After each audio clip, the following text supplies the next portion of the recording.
ఎలా ఏం దేవుని పని చేయాలంటే ఎలా చేయాలంట? ఇష్టపూర్వకంగా. లాభం కోరకూడదు. ఆ పని చేస్తే లాభం ఏంటంటే లాభాన్ని చూడకూడదు. కుల లాభం అంటే అదే అపేక్షించకూడదు. దాన్ని ఏదో వచ్చింది, ఏదో వచ్చింది. నేను ఊడితే పాస్టర్ గారు నాకు ఈరోజు ఏదో టిఫిన్ పెట్టిస్తాడు, టీ ఇప్పిస్తాడని ఆశ ఉండకూడదు. నిజంగా నువ్వు చేయగలిగితే, నిజంగా నువ్వు చేస్తే పాస్టర్ గారు హల్లెలూయా.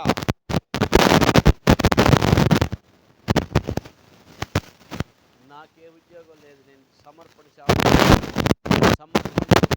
ఉద్యోగాన్ని విడిచిపెట్టా, పెన్షన్ వచ్చింది, చక్కగా హ్యాపీగా పోషిస్తున్నాడు.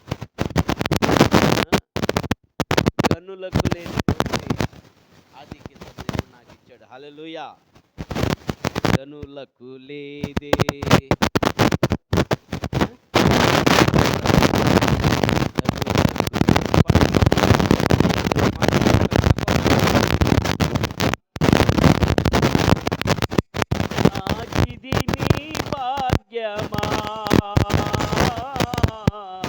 గనులకు లేదే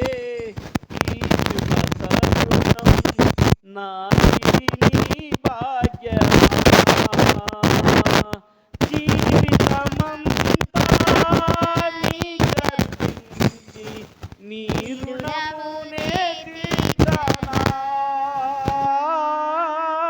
జీవితమంతా నీకర్పించి నీ రుణమునే తీర్చనా. యేసయ్యా యేసయ్యా నీ కృపా చాలయ్యా, యేసయ్యా యేసయ్యా నీ ప్రేమే చాలయ్యా. చూడండి, గనులకు లేనటువంటి కృప ఆయన నీకు ఇస్తాడు. గనులకు లేనటువంటి గనులు ఎవరు? మన మధ్య అధికారులు, నాయకులు, పేరు ప్రతిష్ఠ ఉన్నటువంటి వారు గనులుగా ఎంచుతాం. పెద్దింటోళ్ళండి, మా సావుకారులండి. మేము చిన్నతనంలో మంగళసూత్రానికి బయటకు వచ్చేవాళ్ళు, వాళ్ళ దగ్గరికి వెళ్ళి తీసుకొచ్చేవాళ్ళు.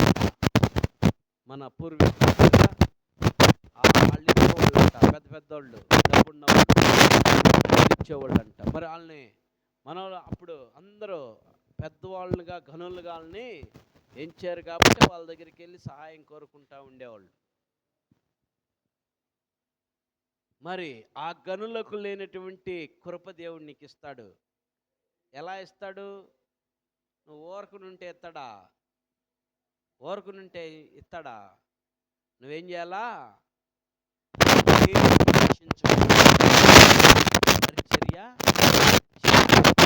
పరిచర్య నువ్వు చేయగలిగితే దేవుడు ఏం చేస్తాడు? గొప్ప ఆశీర్వాదం ఇస్తాడు. ఒక్క మాట, రెండు మాటలే వెళ్ళిపోయిన సమయం అయిపోతుంది, నేను ముగిస్తున్నానులే. 4వ వచనం అట్టుంది. 4వ వచనం చదవమ్మా. మీరు వాడబారని మహిమ కిరీటం పొందుదురు. మీరు అలా చేస్తే ప్రధాన కాపరి రేపు రెండో రాకడ కానీ వచ్చినప్పుడు వాడబారనేటువంటి మహిమ కిరీటం ఆయన వచ్చి బోర డ్రని ఊదంగానే మధ్యాకాశంలోకి వెళ్ళిపోతారు. ఆయన ముందు ఎదుర్కొంటారు. మహిమ కిరీటాన్ని ఇచ్చి మిమ్మల్ని పరలోకానికి తీసుకెళ్తాడు. చదవమ్మా. చిన్నలారా, మీరు పెద్దలకు లోబడి ఉండుడి. ఎన్నో వచ్చిన అది 5. 3వ వచనం చూడు. సిద్ధ మనస్తోను మీ మధ్యనున్న దేవుని మందను పై విచారణ చేయుచు దానిని కాయుడి. మీకు అప్పగింపబడిన వారి పైన ప్రభువులైనట్టుండగా మందకు మాదిరులుగా ఉండుడి. ప్రధాన కాపరి ప్రత్యక్షమైనప్పుడు మీరు వాడబారని మహిమ కిరీటం పొందుదురు. 5వ వచనంలోనే మీరు మీరు 5వ వచనం చదువు. చిన్నలారా చిన్నలారా మీరు పెద్దలకు లోబడి ఉండుడి.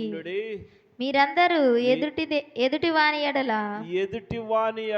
దీన మనస్సు అని వస్త్రము ధరించుకొని మిమ్మును అలంకరించుకొనుడి. దేవుడు అహంకారులను ఎదిరించి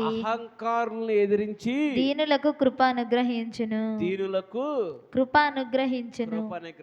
అహంకారులను అణిచి దీనులకు కృపను అనుగ్రహిస్తాడు. దీనుల కృప అనుగ్రహించడానికి కారణం ఏంటంటే, దేన మనసు ఎవరికైతే ఉండిద్దో, దేన మనసుతో ఎవరైతే ఉంటారో, దేన మనసు కలిగి ఎవరైతే జీవిస్తారో వాళ్ళకి దేవుని కృప ఎల్లవేళగా ఉంటుంది. ఎవరైతే దేన మనసు కలిగి ఉన్నాడో, నేను దాన్ని చూడటానికి సమయం, మరి ఇప్పుడు ఎంత అయింది టైము? సమయం అయిపోయింది. మరొకసారి దాన్ని బోధిస్తాను. ఎవరి మనసు అయితే దీనత్వంగా ఉండదు, వాళ్ళ పరిస్థితి ఎలా ఉన్నదో మరొకసారి నేను బోధిస్తాను. దేవుడి కొద్ది మాటలు దీవించునుగాక. ఆమెన్. వివరించడానికి కూడా టైం సాలేదు. చిన్న ప్రార్థన చేసుకుందాం. ప్రేమగా యేసయ్యా, జీవాధిపతి తండ్రి, నీకు వందనాలు. ఈ సమయంలో ప్రార్థిస్తున్నాను తండ్రి. అయ్యా, నువ్వు నాతో, మాతో, మా అందరితో నువ్వు మాట్లాడేవయ్యా. అయ్యా, మాకున్నటువంటి శోధనలు, మాకున్న కష్టాలు, మాకున్న బలహీనతలు, మాకున్న ఇబ్బందులు, మాకున్న చింత యావత్తో నీ మీద వేయమన్నావు. మేము నీ మీద వేయకుండా మా ఇష్టానుసారమైనటువంటి ఆలోచనలతో, మా ఇష్టానుసారమైనటువంటి తలంపులతో మేము వాటిని అయ్యా ప్రబళ్ళతో నాయన ఇంకా ఎక్కువ తెచ్చుకొని అయ్యా ఎక్కువగా బలహీనతలు, ఎక్కువ ప్రాబ్లమ్స్లో చిక్కుకుపోతున్నాం. దయతో మమ్మల్ని అందరినీ క్షమించి నీ మీద వేసినైనా నీ ఎడల మేము పొందుకునే కృప మాకు దయచేయమని యేసు నామమున అడిగిపోయింది నామ తండ్రి. ఆమెన్.